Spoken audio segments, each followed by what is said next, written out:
Hello everyone. In this video, we are going to learn how you can implement custom traversable objects in the game animation sample project. In the previous videos, we learned how you can add a ground IK in these motion matching characters. I will add this to the playlist and you can check that out as well. Alright, so without further ado, let's get started.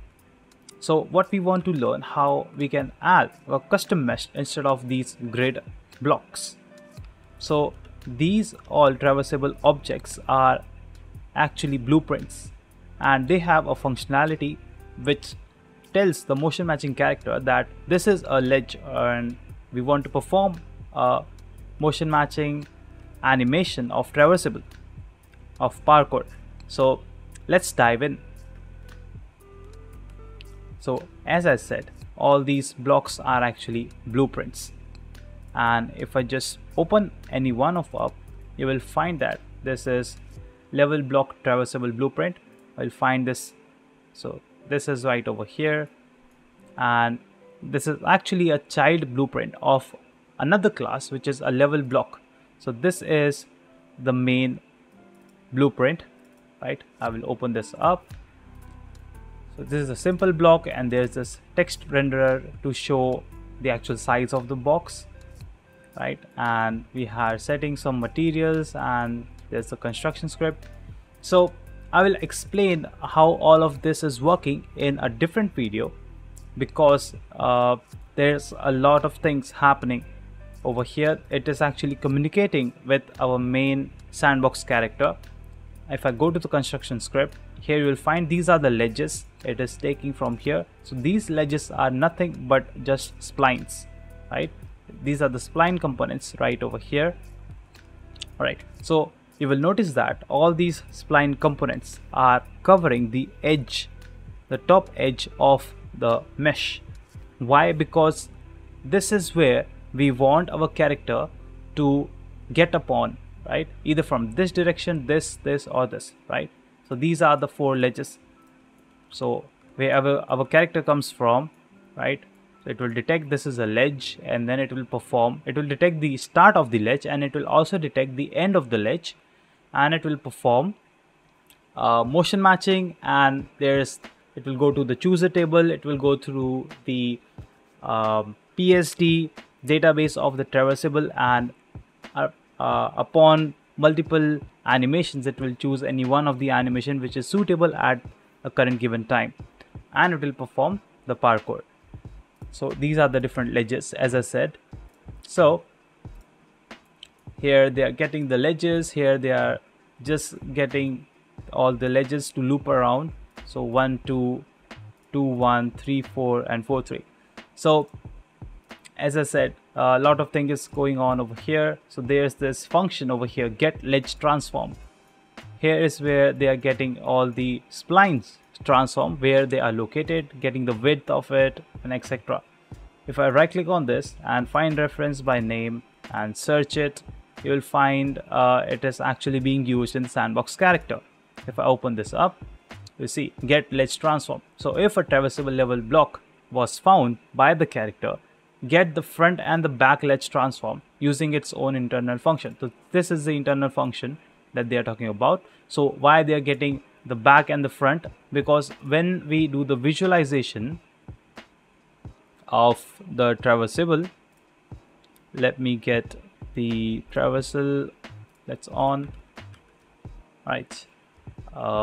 So whenever we do the traversal, you will find that they are actually calculating the ledge front and the ledge back, right, according to its direction. So any block would it be, right? So if I jump from here, well, it is not that wide enough to jump from that side.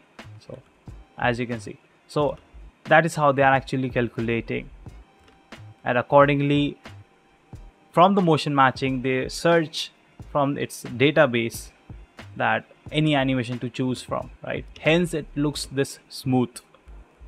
All right, so here is where all the ledges are. So they are the four ledges on the four corners. So in our custom mesh, we will add these ledges as well, but we cannot just go around and add all the functionality in that. So we will add a custom mesh inside our traversable blueprint.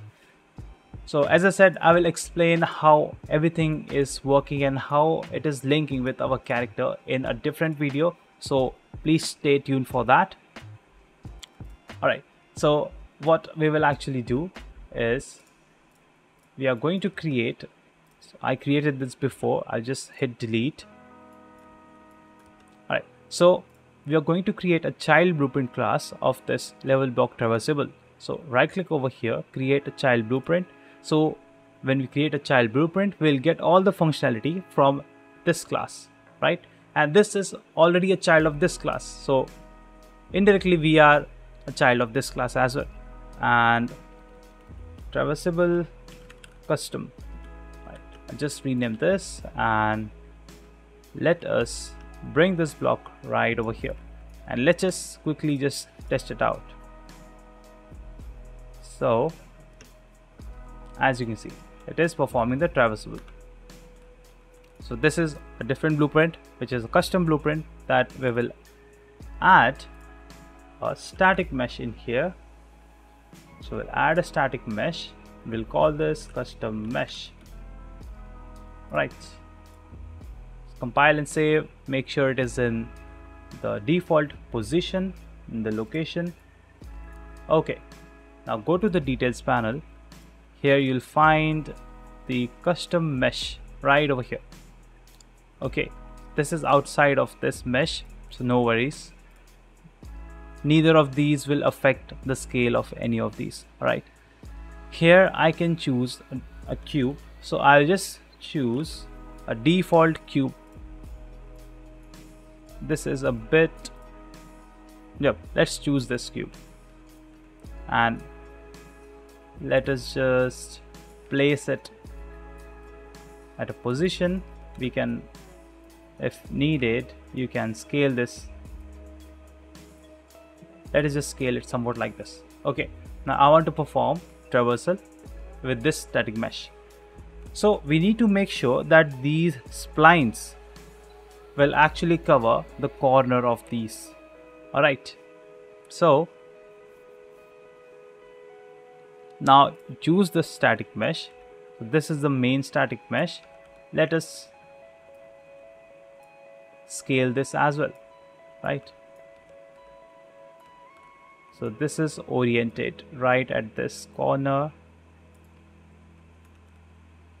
and let us scale it somewhat like this. Alright, and now what you just need to do is select the static mesh and set its visibility to false. Alright,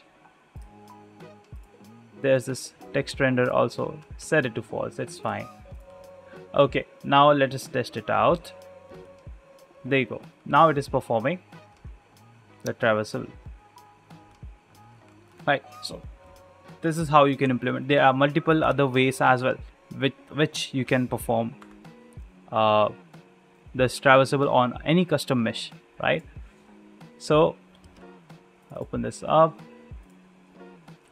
right? This is how it implemented. So for example, you can choose any other mesh, so you can quickly add it from Quixel. I downloaded few of the custom 3D assets right from here. Beautiful library. We are just waiting for Fab to come up so that we have a whole lot of more assets. Okay, so just sign in and you will get your assets. I'll choose any of the asset, so I'll get custom mesh again. Alright, and here in the custom mesh I will choose any mesh I would like. So I'll get over here in the Megascans 3D assets. Let's get this ledge, right? Get the ledge, and this is looking somewhat like this. I can create a duplicate and cover it up. somewhat like this, right? Looks fine. Okay, now the meshes from our Quixel content, right? By default the collision is not there, and if needed you can enable nanite as well. It's definitely up to you. I will apply it, and in the collision by default it will be set to maybe it might set to block all, but the collision complexity, this will be set to project default. You need to make sure. So if I go over here, show and show the collisions, right? You need to make sure you set this to use complex collision as simple, right? So if it is not set, let me show you again. So right now these are the complex collision, and simple collision is none. There are no simple collisions right over here. But just as I said, use complex collision as simple, here you will have the collision, right? Save it. I'll close this up. Now you will see that these will be colliding. We will not be able to go through. Great. And just what you need to do now is resize the ledges right over here. Get the static mesh, and you see the origin of the mesh is right over here, so it will scale through here. Okay, I will get it somewhere like this. Make sure your ledges are just outside of your mesh. All right. Okay, so now I'll scale this up this much and somewhere like this,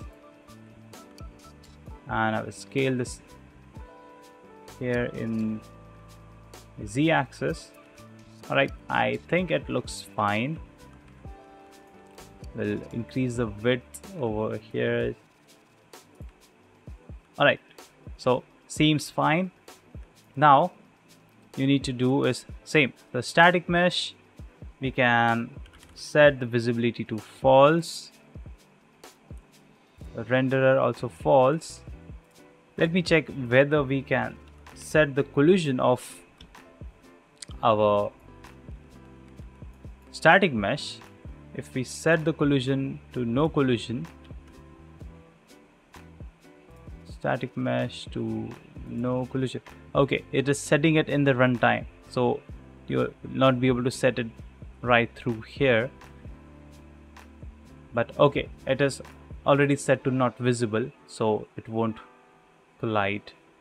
All right, so now let us try. So it is trying to perform. Yep, this one worked.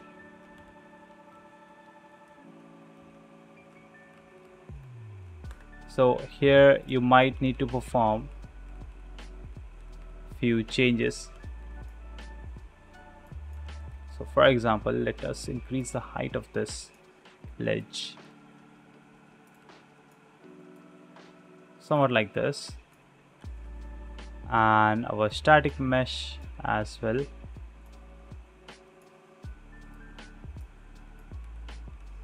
Let's seem a bit above. All right, so somewhere like this. Okay, I selected floor. Okay,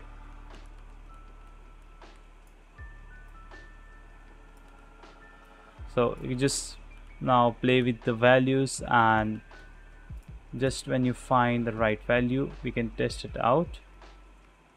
So it's not able to get up. Let us try to increase this somewhat like this, because it is actually colliding with the mesh itself. Okay, let's test it out. Yeah, it's still colliding with the mesh. Yep, now it did. So you need to make sure that your ledges are actually a bit outside of the mesh, because it's actually not able to perform it is detecting, but it was not able to perform because of the collision of this mesh itself, right? So again, you need to make sure that your mesh is a bit scaled up on all 4 sides, right? And after that, it won't it should work just fine. So this is how you can add, as you can see. So you need to make sure your size is actually just at the edge, so it is actually grabbing it just above, right? So yeah, but these are splines, so of course you can change these as well if your mesh is not equal in all 4 sides. So you can do somewhat like this because it is spline, right? And of course you can do somewhat like this, and it should work unless and until there are 4 ledges. If you want to add 5 ledges, then you will have to do the changes inside the blueprint, because as I showed you, currently the blueprints, inside the blueprint there was just there was 4 ledges only, right? So here what I'm doing is getting this ledge and double clicking on the spline and trying to match the silhouette of this custom mesh, somewhat like this. Just double click and it should do its magic, right? Let's do somewhat like this.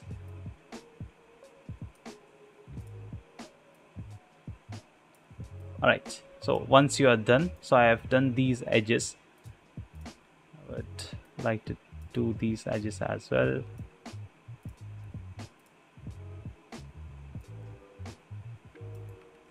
Alright, I suppose you might add some spline points you need to change inside the blueprint. Okay, let's test this out. So this is a bit close.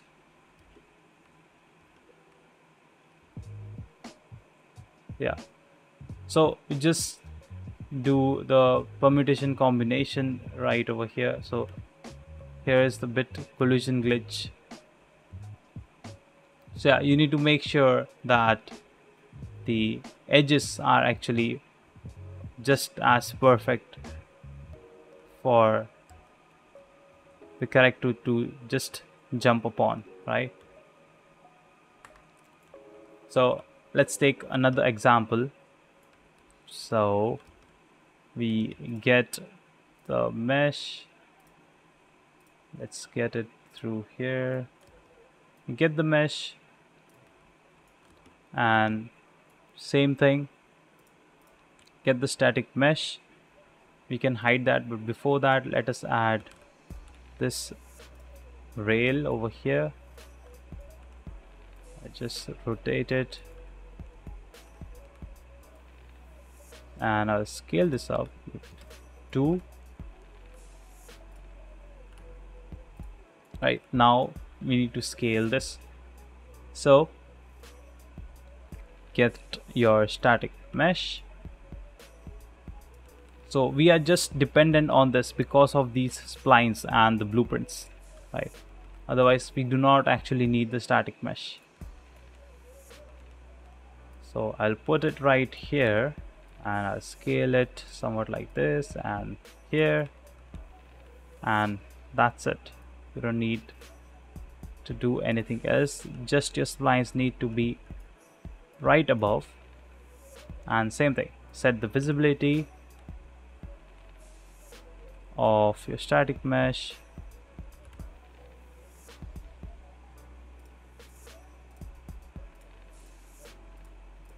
So select your mesh, visible false, and this also you can set visible false. and let's test this out. Need to perform changes right over here as well.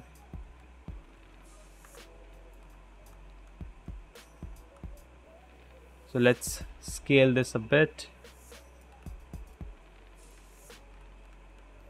and bit above. Let's test it out.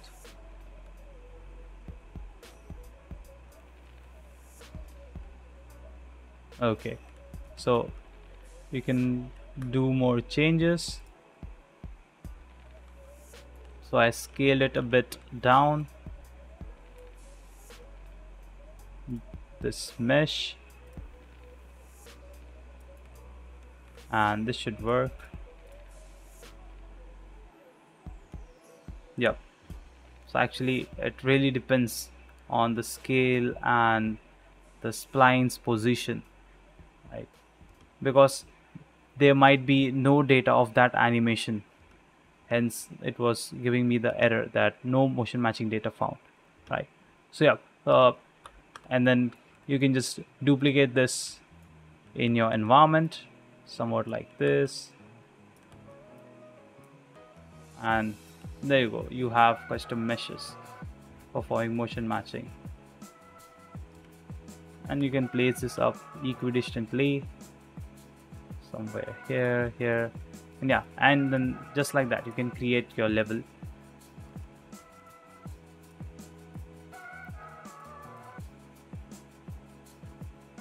There you go. So it's performing the same. Yep, now it is not performing the same animation. It really depends at what speed you're going and how you're approaching this. Right.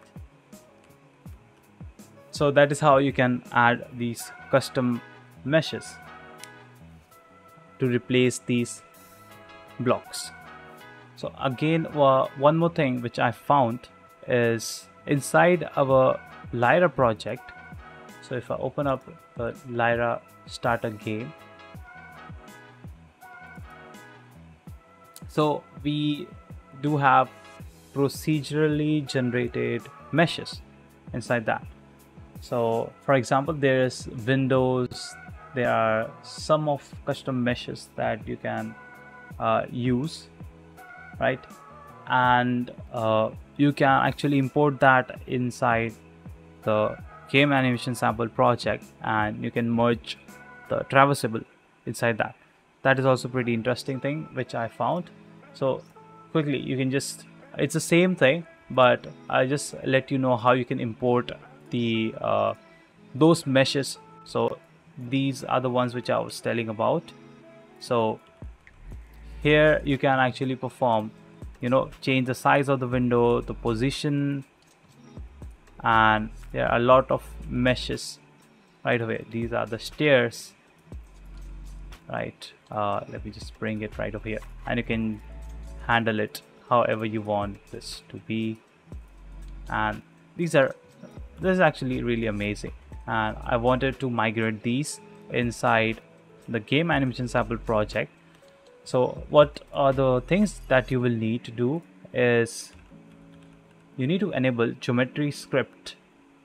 I suppose, yep, I enabled it before. The geometry script plugin, you need to make sure you enable this, restart it, and you go to the project folder of Lyra starter games. Here in the plugins you will need Lyra example content. So just copy this and you go inside the game animation sample, create a folder of plugins because there isn't any, and paste it. Alright, and after you paste the plugins, just go to the tools. So everything is here in the tools. Where did I just, yep, there you go. Right click over here and migrate. Alright, migrate this to your game animation sample content folder. Okay, once you migrate this, we can just close this project and you will find the tools folder right over here. Okay, and just like this you will have all the blueprints right over here. So there's the window. So if you have not enabled the plugin and not copy pasted the plugins from the game animation from the Lyra project, you will get the error of no parent class found. So make sure you follow those steps to get this correct. Okay, so right over here you have the same thing. And change the window size. Let's see, somewhat like this. With this handle or the gizmo, you can change it. So let me just scale this to maybe 1.5. Right, so again, currently it is actually going through. So what you need to do over here is, if you go inside the collision, enable complex collision and use complex collision as simple. Right, you need to do these two steps, and now the character is colliding. Well, there is no data whatsoever for the motion matching to perform, hence we are getting this. So you need to add a traversable ledges right over here. So what you can do is, just as how I created this blueprint class, right? So right click, create a child blueprint. So we are creating now the child blueprint of this window door. Okay, and custom, right, and here, so let's check that out quickly. Right, do we have, so we have the handles and everything. That's good. Now set this to 1.5. all right, so actually inside here itself we can set its collision.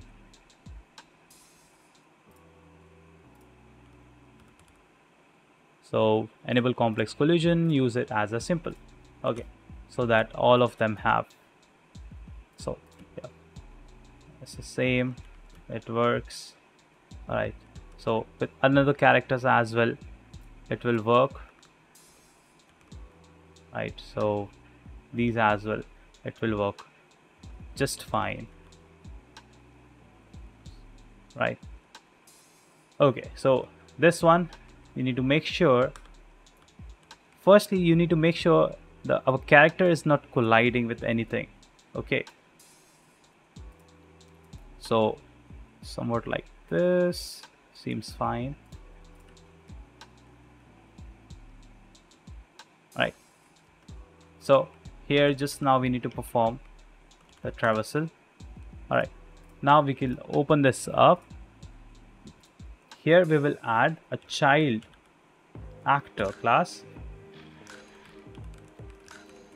rename this as Traversable, and here you need to find, so Traversable, so search this, create a child of this again, and here just type hidden. All right, and we will use it over here. Inside this hidden, what you need to do is select the static mesh, set the visibility to false, and text also set it to false. All right, or we can set actor hidden in game to false. I mean to set this to true, and visibility right now we'll set it to true, but of course you can change that. Okay, so that we know where it is present currently. Okay, so we have this here as well. All right, so this is where it is. Same thing you need to do, go to the details panel, the traversable, select this. Now you need to size this and position this. Let us actually make it somewhere like this, and I'll set the window position to right here. Let us scale this up. set the position somewhere like this. I'll select the traversable. So sometimes it glitches out. Just click anywhere else and then click again. You should get back the controls. Okay, and scale it somewhere like this. All right, this should work. Let's test it out. So as I said, it is hidden in game, so you will not be able to see. And yep, it is performing the traversable. It is a bit weird because of the size, but yeah, you can scale it just how you want, right? So I scale it somewhat like this. So now it should work anyhow you want this to. So somewhat like this, it should perform this. Yep. So now it is scaling as it is a child. It is scaling accordingly, according to my window, right? So